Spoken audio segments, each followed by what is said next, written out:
Olá a todos e a todas, eu sou Rafaela Gregório, juntamente com Kathleen Luiz Garcia e Jeane Conceição dos Santos, iremos apresentar para vocês o nosso trabalho que está intitulado Corantes Alternativos em Prática de Microscopia no Ensino de Ciência da Natureza, uma abordagem acessível e eficaz. Esse trabalho foi submetido para o evento Educom, da seção de Anais. Vamos iniciar trazendo um breve panorama da nossa introdução, que tem como reflexão trazer o ensino de ciência.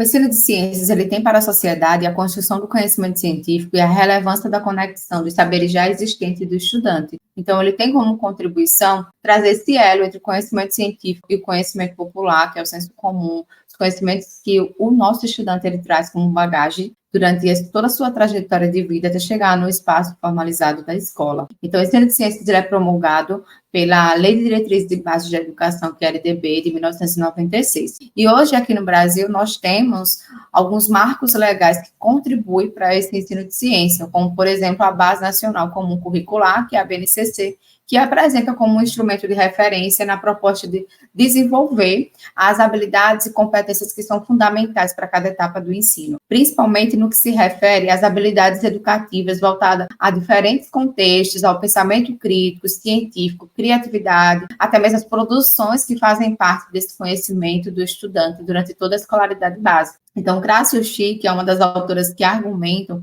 que o ensino de ciências ele é uma oportunidade para que o aluno ele consiga vivenciar em sala de aula os conteúdos voltados ao seu cotidiano de uma forma experimental. Dessa forma, por meio da educação formal, que os conhecimentos da disciplina de ciências e biologia do ensino fundamental e médio vão buscar vincular os processos de ensino científico com os conteúdos vistos na prática social daquele estudante.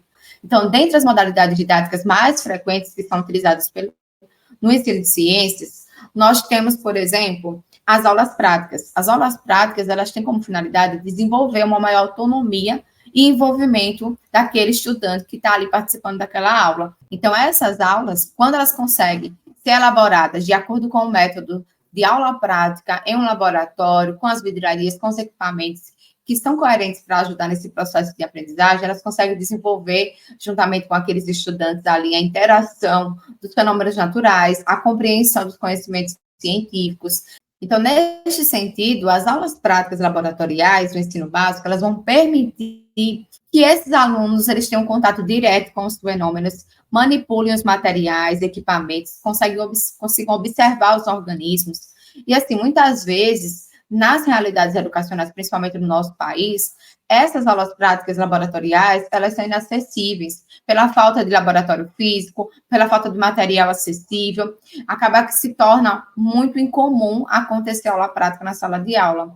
Então, vale destacar essa necessidade de trazer alternativas viáveis e acessíveis que possam ser adotadas no ensino de ciências, que os professores eles possam desenvolver essas práticas com os seus estudantes. E aí, partindo desse pressuposto, nós temos aqui a nossa problemática, que tem como pergunta inicial compreender se os corantes alternativos eles podem substituir os métodos de coloração usados tradicionalmente em práticas de microscopia, trazendo o ensino de microbiologia da microscopia como um ponto inicial. E aí, para responder essa problemática, nos embasamos em um objetivo, e esse objetivo central é propor práticas microscópicas para o ensino de ciências que utilizem corantes alternativos em vez de corantes tradicionais, tornando o aprendizado mais acessível e dinâmico. O desenvolvimento do nosso trabalho, ele parte da seguinte estrutura. Nós temos os fundamentos metodológicos, que essa pesquisa se caracteriza do tipo qualitativa, que tem como finalidade descrever, compreender e explicar os fenômenos, como o próprio Gerhard e Silveira defende.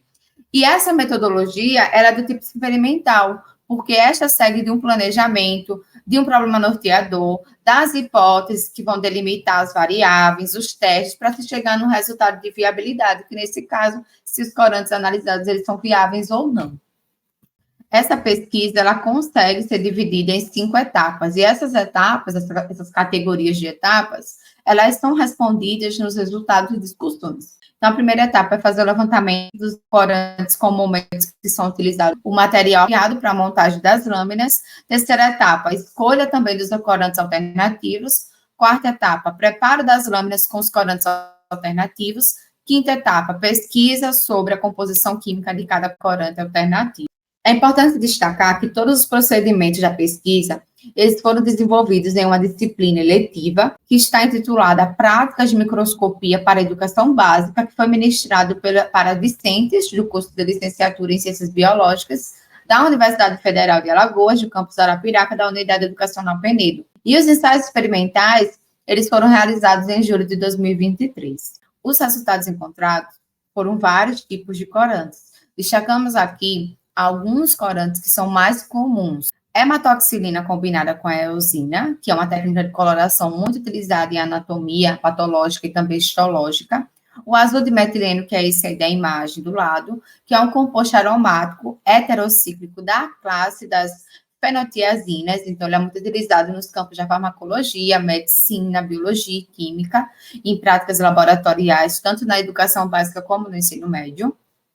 Os materiais escolhidos foram a epiderme da cebola branca e células da mucosa oral. A escolha desses dois materiais foi justificada para analisar tanto a célula vegetal, no caso aí da cebola, como também a célula animal, aí da mucosa oral humana. E os seguintes corantes alternativos que foram testados e selecionados também foram violeta de genciana, como vocês podem ver até na própria imagem do lado, corante alimentício de diversas cores, iodo, refresco alimentício, aquele refresco em pó de morango, tinta de caneta esferográfica azul.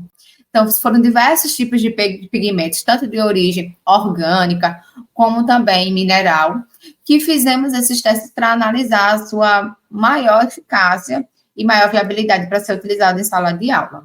Para o preparo das lâminas, nós tivemos como resultado os catafilos da cebola, então eles foram retirados com auxílio de uma faca e colocados sobre as lâminas de microscopia.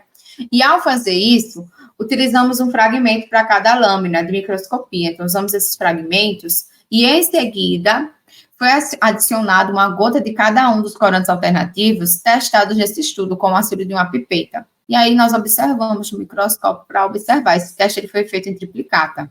E aí, para entender melhor, analisamos também a composição química desses corantes alternativos. Então, ao analisar essa composição química dos corantes alternativos, principalmente visto a observação aqueles que conseguiram corar melhor aquelas lâminas, aquele material analisado, vimos, por exemplo, a composição da violeta genciana, que basicamente é a violeta genciana, o álcool etílico, água purificada, a composição do iodo, como iodeto de sódio, veículo, água purificada e álcool. A tinta também da caneta esferográfica tem em sua maior composição a anilina. Aqui, gente, nós temos algumas imagens que dá para observar melhor. Na letra A, vocês conseguem observar as estruturas da célula, como o núcleo. E aí, nesse momento, nós temos aqui um destaque para a coloração com a violeta de genciana, que deu para observar melhor as estruturas básicas da célula animal e vegetal. Na figura B, nós temos aqui a observação com o iodo, então dá para observar um pouquinho a membrana plasmática. Nas outras figuras também dá para identificar, principalmente na figura C, que dá para observar a questão da tintura da caneta azul. Dessa maneira, podemos observar a importância de utilizar materiais alternativos e que comprovem a sua eficiência e aplicabilidade nas aulas de ciências e biologia é necessário. Destacando também que eles podem ser acessíveis, esses trabalhos, esses corantes, eles conseguem ter uma acessibilidade maior para o seu desenvolvimento na escola pública, de maneira geral, que esse trabalho ele consegue demonstrar que é possível simular técnicas amplamente utilizadas em laboratórios com materiais de baixo custo, e esses estudos eles foram apresentados técnicas inéditas de coloração alternativa, que até então nós não encontramos produção, que pode ser utilizado por professores de educação básica, principalmente nos ensinos de ciência experimental.